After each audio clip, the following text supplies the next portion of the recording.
Paralympic Games #4, of course, was in Australia, and specifically Stadium Australia, this magnificent edifice right in the middle of their Olympic Park. Was that better than the United States, or just about the same, or what? Sydney was brilliant in that the Australians got sport and they understood the Paralympics, and there was a huge amount of support for their Paralympic athletes. I think they struggled with spectators, just because of how far away Australia was. It meant that, you know, a lot of sort of British families, you know, maybe had second thoughts about going. But in terms of the way the Games was organised, it was brilliant. It was exactly the same as the Olympics. They'd really thought long and hard about what they were doing for the Paralympic movement. And that felt sort of another turning point in moving the Games forward. And then we came 4 years later, of course, to the land of the big curbs on the pavements in Athens. That, I know, was an extraordinary experience for quite a few Paralympic athletes, especially those in wheelchairs. Athens was a complete shock as a Games, actually, because I think everyone had read the press leading up to it about whether the facilities were going to be built and whether the accommodation was going to be ready, and I think a lot of us were quite nervous if they were struggling to do it for the Olympics, what would happen with the Paralympics, because there's always a fear that, you know, we'd be just sort of a little bit of an afterthought. But actually, everything was built, it was finished. I think we were all hugely relieved, and it was much better than we expected. Although, as soon as you went out into sort of the city of Athens, you know, there were curbs like that. People weren't used to seeing disabled people on the street. They certainly weren't used to seeing disabled athletes. So it was kind of a really sort of split Games. Actually, I think in terms of GB medal success, it was pretty good. In terms of TV coverage, it was great. But it's going to be interesting, you know, what their legacy of the Games was. Actually, wasn't about providing long-term support for disabled athletes. It was probably more about getting their rail system right and getting their electricity system right. And it wasn't about venues or actually about sport. Well, and although you weren't competing, you were with me working for the BBC in Beijing, when I remember walking down a street with you as we headed off towards having dinner, and you were getting some very strange looks from people. Beijing was really weird in that, I mean, I travelled there a few times before the Games, and again that understanding of disability wasn't really there. So, you know, I'd had people who come up to me and sort of poked me and looked at me. My daughter's blonde hair and blue-eyed. That created a huge storm with people actually not believing that I was a mother, because it's not sort of usual for disabled women in China to have children. So that was all interesting. But actually then the Games themselves were amazing, because we didn't know. Although China had, you know, topped the medal table in Athens, their sports development programme wasn't sort of across the whole of China. It was very focused on the greater Beijing area, about selecting people and kind of training them up. And actually when we got there, you know, the fact that lots of people came to watch the Games was amazing. So the atmosphere for the athletes was unbelievable. But I think for me what was one of the, I'm not sure the funniest moment's the right word for it, but the crash in the women's 5,000 metres, where Britt and Shelley Wood sort of got wiped out, you know, as sort of people across the track. Bodies all over the place. People didn't quite know how to react to that, and there was sort of a crowd of people sort of down near where it happened who kind of stood up and applauded. Kind of, no, that's not what you're meant to do. But the fact there were people there, and I think it made the TV shots look great, which has always helped, means that people started to kind of recognise the Paralympics in a different way, which puts a whole pile of pressure on London, but also, actually, I don't think that's a bad thing.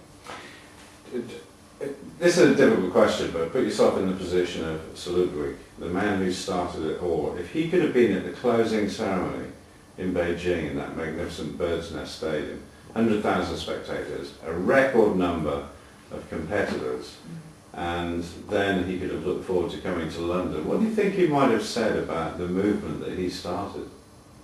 Do you know, I don't think Sir Ludwig would have even imagined, and I don't think any one of us probably would have imagined back then that we would have got this far.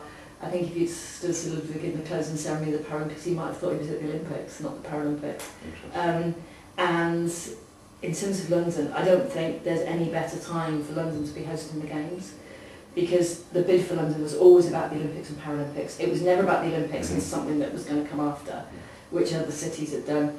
It was always about the Games, and they're going to put Paralympics on the map in the way that no other country will be able to kind of back off from ever again.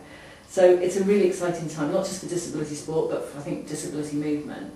And you know, the games that follow are going to have a huge amount to live up to. It takes a very special sort of individual to do what you've done. And not many of the population, able-bodied or otherwise, will ever experience that.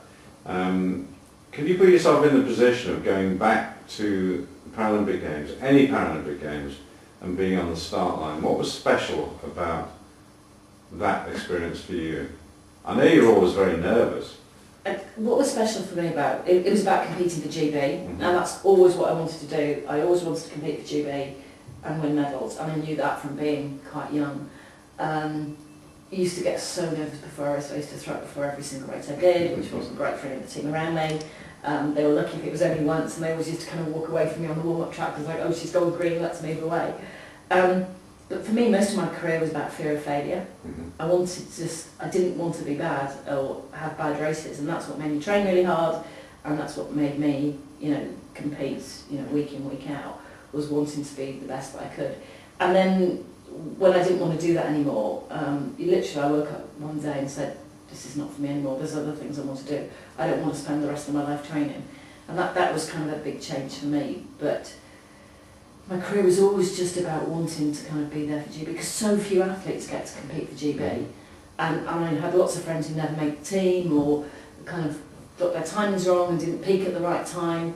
And you have so little chance to achieve that you kind of have to give it absolutely everything you can. And my Paralympic career, if you add up the total length of time I competed on the track at 5 games, it's about 19.5 minutes. So 5 games, it's not very long. So that's the other thing that made me train really hard, was knowing that I had this limited time in the whole scheme of things to actually achieve what I wanted to do. And can you look back now on your athletic career with satisfaction? 100% satisfaction? I look back on my athletics career and think, okay, it was fine, it was okay. There's a few more races I would have liked to have won. My husband was also an athlete, I would love to have beaten him. I never quite did. He always said if I ever did it, he'd retire, and I probably would have retired as well. Yeah, I look back. I don't spend a lot of time looking back because there's always so much more that I want to do. But if I do, I think I was hugely privileged to compete for GB. That started at Stoke Mandeville with lots of people who were kind of offering me help and support and coaching and training camps. And it was actually the most amazing experience of my life. Would you recommend any youngster thinking about the possibility of competing in a sport with the aim of maybe going to the Paralympic Games? What would you say to them? For any young athlete who wants to be involved in sport, just try, just do it.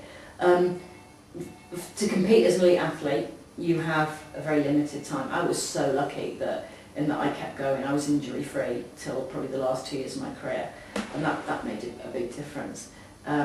But just don't be afraid of putting yourself on the start line. What's the worst that can happen? It's only sport. Nobody dies. But if it goes right, you can have just the best time of your life. Did your career make you smile? Did my career make... That's a really tough question. My career made me smile when I finished. Not when I was doing it. I was too driven and too focused and too obsessed and too much of a complete and utter pain in the neck to live with. But when I stopped, it was okay.